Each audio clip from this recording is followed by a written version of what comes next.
Hello, hello, and welcome to another set booster opening in order to hype up the sealed deck building stream on Sunday. Let's open up another one of these Commander Legends Dungeons & Dragons Battle for Baldur's Gate set boosters. See what we get.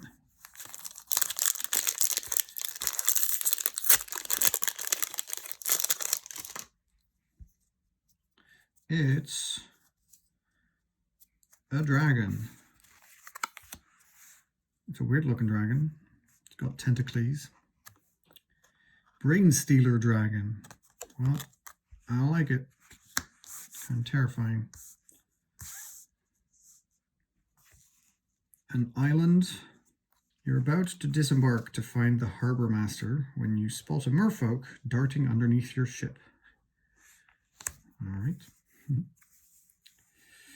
Our first commander option, Mahadi Emporium Master. A 1 black and a red for a legendary creature, Cat Devil, 3/3. At the beginning of your end step, create a treasure token for each creature that died this turn. Very cool, right? I can definitely see the potential here. It's obviously great if you have a bunch of kill spells, but if you have sacrifice outlets and a bunch of tokens you can either attack with and they die, or you can sacrifice them for value, and then at the end you ramp a bunch, that can be very, very cool. Scaled Nurturer, an 0/2 for 2 creature Dragon Druid. You can tap it to add a green. When you spend this mana to cast a dragon creature spell, you gain 2 life. So don't let this fool you. Play this in a deck that can cast it even if you have 0 dragons, right? 2 mana for an 0/2 that taps for mana is just really useful. It's great ramp. It even blocks a bit better than a regular like 1/1. It doesn't matter that it doesn't have power because you're not going to attack with it anyway. You want it for the mana, and sometimes you can block a token with it or whatever. But yeah, the dragon thing is obviously a nice bonus, but it's not really all that important. This is just a good card. It's just a card you want in your deck. Nimble Claw Adept. It's a dragon wizard. 2/3 dragon wizard for 3 and a blue with Bigby's Hand, which means to tap it, and then you can untap 2 other target permanents. Activate only as a sorcery and only once each turn. So technically ramp, right? Like, yes, you can re-tap some cool ability. You can, after attacking, you can basically give 2 creatures vigilance, but you can also untap the Scaled Nurturer or just 2 lands, right? You can only do it at sorcery speed, so no trickery, and obviously you can only do it once each turn, but you have to tap it anyway. So yeah, the only once each turn clause is there because if you have 2, you can't go like infinite. But it's sweet. I think it's kind of weird to have that kind of ramp in blue, but it would work. So I would play this. Obviously, I would play this a lot if my commander specifically has like an activated ability that needs to tap so that I can do it multiple times. But I don't know. I think this is cool. Ambitious Dragonborn. Is that the 3rd dragon we have? It is. This time, a Dragon Barbarian. It's 0/0 for 4. That's not great. 0/0 for 3 and a green. Ambitious Dragonborn enters the battlefield with X +1/+1 counters on it, where X is the greatest power among creatures you control and creature cards in your graveyard. I don't actually think this is very good. I mean, look, if you need a big creature, yes, absolutely play it. And you know, big creatures can do things for sure. But the difference between, let's say, a 6/6 and an 8/8 or a 10/10 is actually not that big if it doesn't have something like trample or other evasion. And it doesn't. And yes, creature cards in your graveyard count. But if it's basically giving like maybe 1 or 2 or 3 power on top of another creature that you have that's already big, it's like, why do you need this then also? So I don't know. Maybe it works in decks where the commander gives it evasion, or where it's specifically the commander wants like a bunch of creature cards in your graveyard, like if you have self-mill or sacrifice effect. But even then, it's just a big thing with no trample or anything else. I'm not overly excited about this one. I might be wrong. Maybe the fact that it's only 3 and a green make it good enough, but let's assume you have nothing on the board and you draw this, and either your graveyard's like maybe 2 creatures or whatever, then this sucks.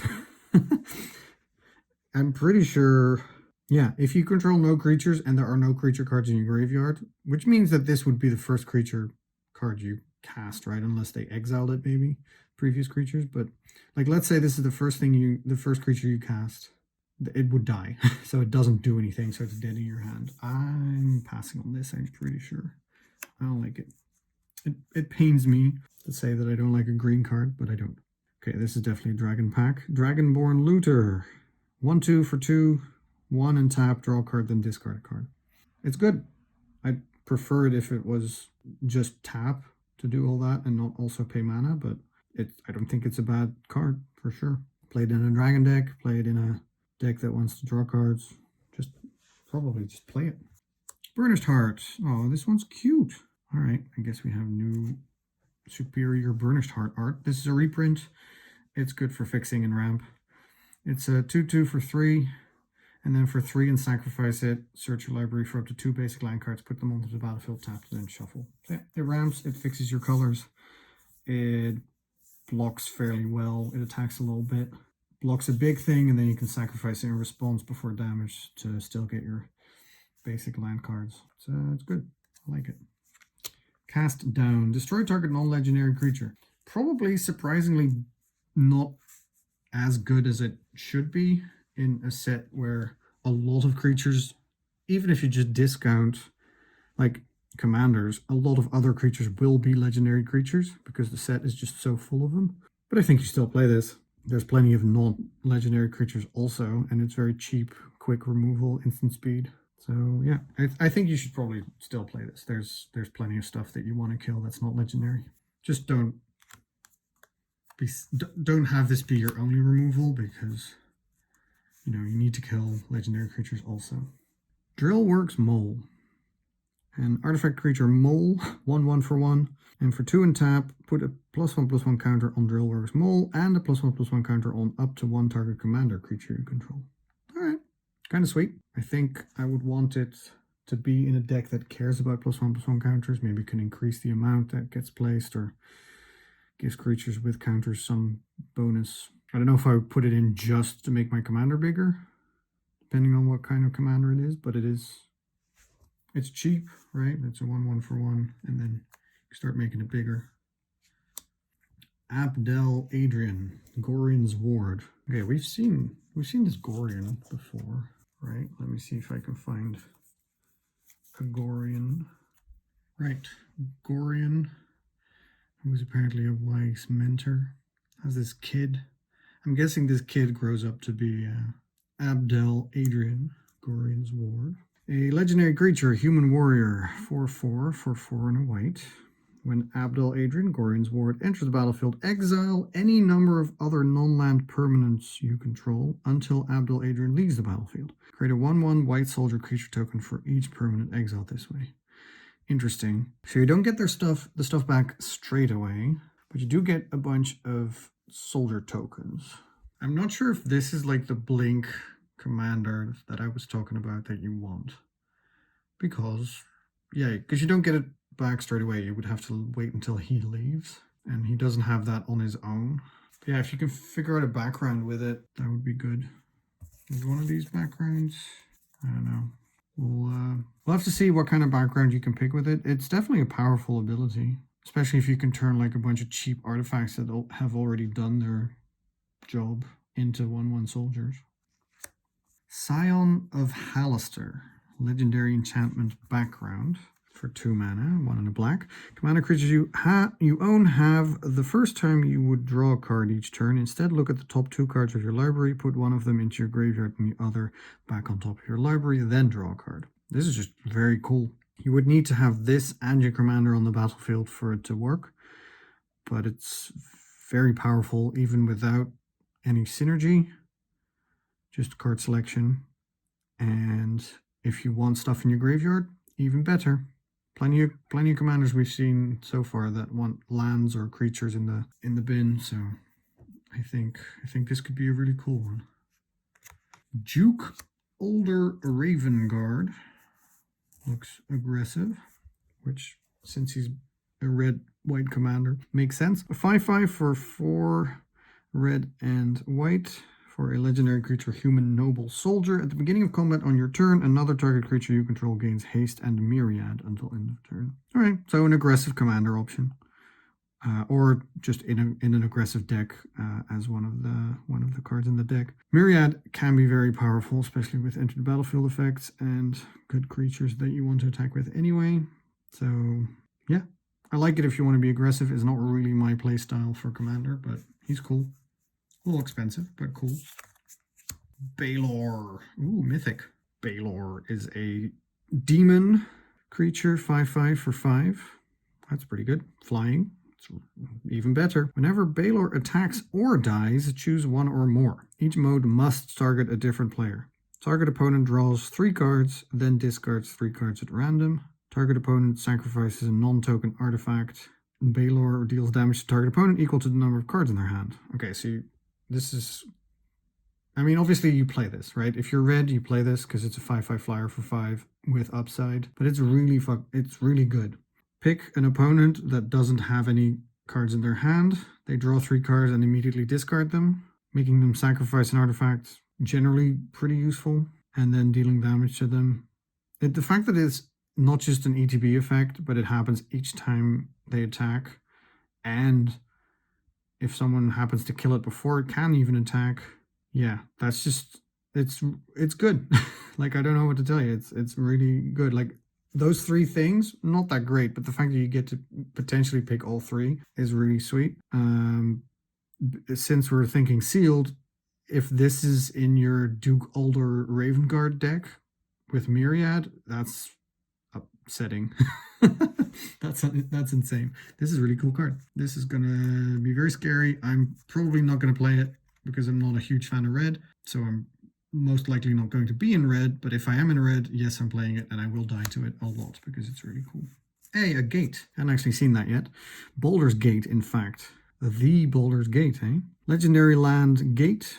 Tap to add a colorless, and 2 and tap, add X mana of any one color, where X is the number of other gates you control. Okay, so this wants to be in a deck full of gates. I'm not sure what the other gates look like, but yeah, if you care about gates, this is a cool card. If not really, colorless only, so that's not great. Kindred Discovery is an enchantment. It's really cool. It's a reprint. Nice art. I like these sort of peasant birds hanging out with a little peasant bird baby. 3 and a blue for an enchantment. As Kindred Discovery enters the battlefield, choose a creature type. Whenever a creature you control of the chosen type enters the battlefield or attacks, draw a card. In sealed, I'm not sure if this is worth it because it's kind of a do-nothing enchantment, and the chance that you have a bunch of creatures in the same creature type is tricky. I know dragons specifically is a thing to work towards, so yeah, if you have a dragon deck, definitely put it in. Other than that, maybe not. I don't know if it's worth it to just pick your commander as a creature type. But yeah, keep an eye out for creature types, and if you have enough of them, run this. If not, probably don't. But because it's expensive for something that goes onto the battlefield and then technically doesn't do anything, right? But yeah, if in any other blue tribal like typal commander deck, definitely play this because it's sweet.